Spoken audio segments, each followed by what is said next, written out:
Okay, at this point, I know I sound like a broken record, like I'm beating a dead horse. I know that when I bring up The Last Jedi at all, it's gonna make some of you guys roll your eyes. I get it. In some ways, The Last Jedi is the gift that keeps on giving because we keep getting more people attempting to vehemently defend it by literally trying to drag down something else, something better, something more revered. And that is, of course, The Empire Strikes Back. One thing I've noticed on Twitter today by a couple different people, and that's been really kind of making the rounds, is apparently, that The Last Jedi will be as revered as The Empire Strikes Back in the next 30 years because at the beginning, back in 1980, when Empire was released, it was hated by the fans. And that over time, over decades, they grew to love it. But originally, it was not good at all, and no one liked The Empire Strikes Back. And before I dive into it, let me just kind of add a little personal anecdote told to me by my father. My father is a huge Star Wars fan. Back in 1980, him and my mom lived in a mobile home park that was literally a block and a half away from a movie theater. Back in 1980, when The Empire Strikes Back came out, they waited through 3 showings of the movie in order to get tickets to see it. And then after that, my dad went back at least once a week to watch it again, if not more. To sit there and say that the movie wasn't beloved by diehard Star Wars fans back in 1980 is absolutely absurd. And you know what? It's really frustrating that these quote unquote real Star Wars fans, and I hate to use that as a pejorative, by the way, are coming out now and attempting to attack it, especially when they are what we would call access media. So I want to start with this here. This is a tweet, a thread from Adam Lance Garcia, who we can see here is a Wired staff producer, the author of Green Llama and Sons on Fire, and he's a writer-producer for Real Radio Room. Now, this guy says he's a Star Wars fan. I agree. His profile pic is actually him at Galaxy's Edge. So this dude says he's a fan, but he says here, it's kind of bonkers how Empire Strikes Back literally undoes everything achieved and established in A New Hope. Luke is separated from the rest of the heroes. Obi-Wan is a liar. Anakin Skywalker isn't dead. He's Darth Vader. Han and Leia, a contentious relationship, is now a romance. Okay, well, we're going to get through the whole thing before I start breaking that apart. Anyway, he says here, everything in the film is a left turn from where A&H left off. The whole look and pace of the film is dramatically different than A&H. Plus, we know that none of this was planned out. Heck, we know in the original draft, Anakin's ghost appears. Going on to say here, what makes Empire work so well and why it stands up today, even though it's Gio's least favorite film, is that it actively tries to not recreate A&H. In many ways, inverts it. The big battle is just the beginning. The heroes are broken up. The main hero must face not an external threat, but something inside him. You enter the film with one idea of what Star Wars is, and you leave with something completely different. I think that this is why Empire remains such a great template for sequels. It doesn't try to recreate that feeling you felt in the first film. It steps back and questions everything about why you love the first film, these characters, this world. It breaks every rule and rebuilds. And if any of this seems like a controversial take, then I highly recommend you read The Amazing Empire Strikes, or the making of The Empire Strikes Back. And then, of course, he brings up some lines of dialogue from the movie, from the original script. Now, the original script, again, because that's not what we saw on screen. That's not what is technically considered canon. I'm just going to disregard that, right? And you have to at this point. You have to disregard that. It's not what we've seen on screen. Okay. And if it's not what we've seen on screen, even if it's in the original script, it didn't work. So Lucas had it cut. Lucas still invested $31 million, a lot of it of his own money, into Empire. And Irving Kershner and Lawrence Kasdan did a damn good job getting it made. There's a reason why it's still successful 30 years later. Now, has it made as much money as A New Hope? The answer to that is no. And that becomes a commonly given argument. Well, the original made a lot more money even upon the re-release. If Empire was so good, why didn't it make more money? And it's like, oh, Jesus. Yeah. Fine. But I do want to say that IMDb voters did vote Empire like the best of the franchise, as well as one of the greatest films of all time. So, you know, if you want to go off of any metric of people liking stuff and going back to what we could consider the internet polls of the day, then there's that. But when he says here, that it undoes everything achieved and established in A New Hope. I believe that's absolutely just complete bupkis. It's wrong on every front.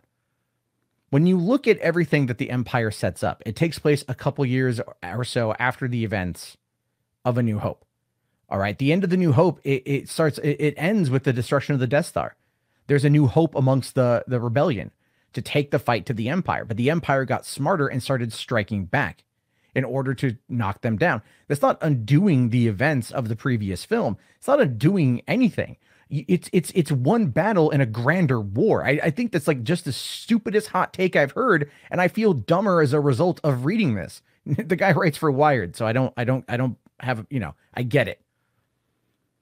But to sit there and go, Luke, this is where we get into Last Jedi criticism, right? Or the comparison to Last Jedi. This whole thread on his part is trying to justify the events of The Last Jedi. Where it says here, Luke is separated from the rest of the heroes. Obi-Wan is a liar. Anakin isn't dead. He's Darth Vader. Han and Leia's contentious relationship is now a romance. Okay, well, let's say here, for one, Luke is separated from the rest of the group. That is true. Luke and R2 are separated. So let's not forget R2. It wasn't like Luke was off on his own the entire time. But what you had was Chewie and Han and Leia and 3PO doing their own thing. The vast majority of the group was together. Compare and contrast that with the stupid Last Jedi. Rey was on Ahch-To with Luke. Finn and Rose, a character who no one even really cares about, they were off on their own little dumb adventure. And then Poe was leading a mutiny on the ship. They barely worked together. In fact, they were all not even in the same place until the very end of the movie. This isn't like the heroes were separated after spending some time together at the beginning of the film. They were literally not together. Rey wasn't with any of them at all. Sorry, Rey and Chewie. I don't want to forget about Chewie. All right, like they were all off doing their own things. It was 3 separate stories. And the biggest problem with that was probably Canto Bight. What Johnson should have done is, yeah, fine, have Rey and Chewie and R2 doing their thing. That's 3 characters in the group. And then over here, you've got the rest of the group, and they're trying to solve the problem of the First Order closing in with the Dreadnought. Instead, they separated and went their own directions, and it all crashed on Crate. And they all came back together. It doesn't even compare. You've got 2 characters versus, again, the rest doing their own thing. It's 2 stories. It's not 3. And yeah, they all culminate together as these stories tend to do. But again, that's such a dumb argument. Obi-Wan is a liar. Obi-Wan only told Luke what he needed to know. Do you really think that if they were going to go off and heed Leia's call, that Obi-Wan was going to tell Luke that his father was really Darth Vader? No, he didn't want to put that in his head. He didn't want to alert that to him. He didn't want to tell him. So that's such a dumb thing to say. It's like Obi-Wan was a liar. Obi-Wan was protecting Luke, for one, and Luke figured that out on, when it was told to him. And then, search your feelings, for it to be true. Like, it's there. Like, he recognizes it finally. And now he understands his legacy. But he had to get to that point. Where was the legacy in The Last Jedi? Rey's parents are dead. They're lying in a pauper's grave. Where's that legacy? What the hell's going on there? Anyway. And then, of course, Han and Leia's contentious relationship is now considered a romance. Yeah, because there was always a love triangle between Leia, Luke, and Han in A New Hope. In A New Hope. And we started seeing that moving away in Empire in order to have them turn into a romance, because she was still she always had feelings for Han, but she kissed Luke to get at Han, and Luke never stood a shot. And then, of course, he said, well, that's his sister, so then it just makes a lot of sense. Again, can you feel the slight revisionist history off of this? I sure as hell can. Oh, I sure as hell really, really, really can. Anyway, let's take a look here at another boomer article trying to retcon this stuff, right? Julie Muncie here from Gizmodo penned an article a couple years ago. This is what's being floated around, right? Here's how fans reacted to Empire Strikes Back in 1980. Because this is right after the release of The Last Jedi and people complaining about it. So let's go back and take a look at what people said back in 1980. Because obviously, it wasn't as beloved of a movie. So they come down here and they take a look here at Starlog. And the writers of Starlog compiled some responses to The Last Jedi. To Empire Strikes Back. And this is what they said, right? Robert L. B.D. Scarola here says, is Luke related to Vader? Most think so now that Vader came right out and said it. I say, do you believe everything you hear? Vader may have lied to enlist Luke to his side. Vader would then dispose of Luke once he got what he wanted, which is a fair take. It's a fair take. I mean, granted, 3 years later, they found out that wasn't the case, but it's a fair take back then, but it's not attacking, it's not attacking the core aspect of the movie, which is the narrative problem. Questioning what Vader said is fine. It is fine questioning what Vader said. But when we criticize The Last Jedi, what we're talking about here is narrative structure and like how the story unfolded. Right? Now, apparently Sean Bernard here also had some dissatisfaction, saying, I know they wanted to leave something to settle in other sequels, but they left a little bit too much. For instance, Han Solo's predicament. The movie should have not have ended until Han was either killed by Boba Fett or Jabba or rescued by Lando or Chewie. The former, preferably. So he wanted Han to die. So right off the bat, he wanted Han to die. This is probably, Sean Bernard is probably a pen name for Harrison Ford. Also, the fate of Bespin is not told. Was it taken by Lando's troops, taken by Imperial troops, or destroyed by Vader? I like Lando, and Billy D. Williams is very good at playing the part. And there's, again, that's a valid thing, right? Was these things answered? Well, if you go and you kind of apply the Bespin logic to, let's say, Canto Bight, for example, because I think people are going to try to draw the comparison. Canto Bight, Rose is like, look at these here. These are all aristocrats that are playing both sides for profit. Or they're selling, munitions to the First Order for profit, and they come here and they gamble it all away. But we need to set free these dogs. We need to embark on a PETA endorsed side quest and save these racing dogs from slavery and torture and gambling and eventual death. Oh, but by the way, let's forget about the literal slave children that they have there that are also being abused. Let's forget about them. Let's just completely ignore them. Like, they're going to help us save these animals, but we're not going to take them with us. Right? We're not going to free them and let them off somewhere. Nope, not at all. And at the end of the movie, we see that they're still slave children. So their situation in life, their lot in life never once improved with the actions of Rose Tico and Finn over on Canto Bight. So if you want to try to argue that Bespin's side adventure is the same thing as Canto Bight, I'm sorry, you can't do it. It doesn't make sense. And then you got Carol Kane here talking about shipping, because it's the whole Reylo thing, I guess. Come on, Leia, why don't you take a look around? Can't you see what Luke is up against? You could have a nice guy like him. Instead, you're turning your back on him. Forget that it was Luke that saved you from having your atoms scattered throughout the galaxy. Forget that it was Luke, not Han Solo, that wanted you rescued from the Death Star detention area. But you don't need to remember all that, Leia. As long as Hot Lips Han is around, who needs Luke anyway? Now, that one actually is just wonderful. I love that comment. Her mind must have been blown. Must have been absolutely blown 3 years later. My goodness. But when you look at that situation, when you look at that whole thing, those are the examples they pulled, right? And these are the examples that Access Media people are trying to argue as being this example for people not liking Empire, and that the people who don't like The Last Jedi are down the road going to be proven wrong by history. And that's just simply not the case. Because even though you can argue that there are, that the heroes were separated, which they were separated for very similar reasons. Rey wanted to go and be trained by Luke. Luke went to go meet Yoda on Dagobah in order to get training. So there were similarities there, and the other people went on adventures, but it's the type of adventure that they had. Everything that happened in The Empire Strikes Back makes the most amount of sense, right? It makes the most amount of sense.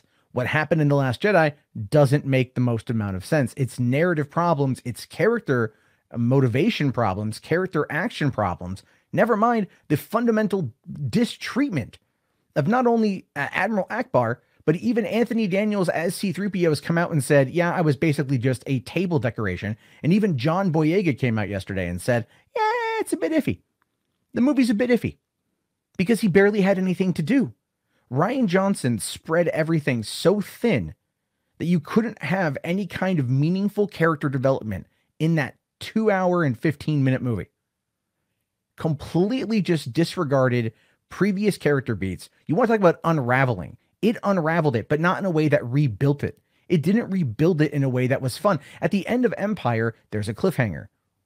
Luke lost his hand. He now knows Vader is his father. He's now having to grapple with that particular knowledge. He's trying to become a Jedi. Han's frozen in carbonite.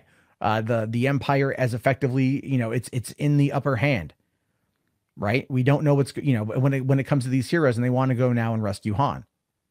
Where did Last Jedi leave us? Nothing. Nothing. Kathleen Kennedy has come out and said, well, the Broom Boy is the legacy, but the Broom Boy was a slave. The Broom Boy was a slave. And it was a slave that was left to rot as a slave. So what does that say about your legacy? What does that say about this stuff? The people, the media, they want to come out and they want to defend The Last Jedi, and I get that. Right? I really get that. But it's just the most ridiculous stuff that I've heard. The Last Jedi will never be Empire Strikes Back. It can't conceivably be Empire Strikes Back. It will never narratively be Empire Strikes Back. Empire Strikes Back has withstood the test of time because of the foundations of which it was originated with A New Hope and its conclusion with Return of the Jedi. It's a template, yes, for sequels because it allows the characters to hit their lowest point. The characters in A New Hope or in The Last Jedi, you could argue in some aspects did hit their lowest point, but it wasn't like they had anything to fall back on. There wasn't a glimmer of hope in the horizon. There wasn't anything that you went like, I really want to see what happens next. At the end of Empire, when Han and Chewie take off in the Falcon, when Lando and Chewie take off in the Falcon to go and rescue Han, that is their next step. That is their next mission. It's kind of like at the end of book 6 of Harry Potter. In the book, I forget if the movie did it necessarily. At the end of Half-Blood Prince, right? Dumbledore is dead. Snape killed him. The Death Eaters have returned. Voldemort is rising. Harry realizes that all is lost. He's at this point, he's at his lowest in the entire series. Evil is winning. He's got to go do something. So he takes his friends. They leave Hogwarts on their own to go find the final Horcruxes to stop Voldemort. They realize that that their lowest point also sets up their next plan of attack. At the end of The Last Jedi, the Resistance is completely obliterated outside of a handful of people on the Falcon.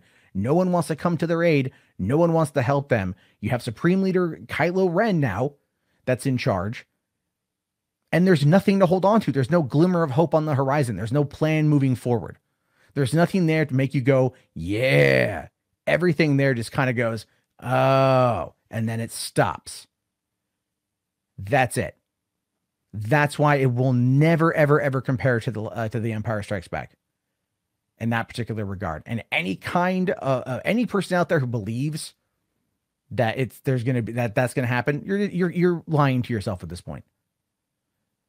Because you can argue narrative point. Now, look, here's the thing, and I will fully admit, I'll end this on this one, but I fully admit, it is entirely possible that at the end of The Rise of Skywalker, they could do enough to justify some of the actions that took place in The Last Jedi.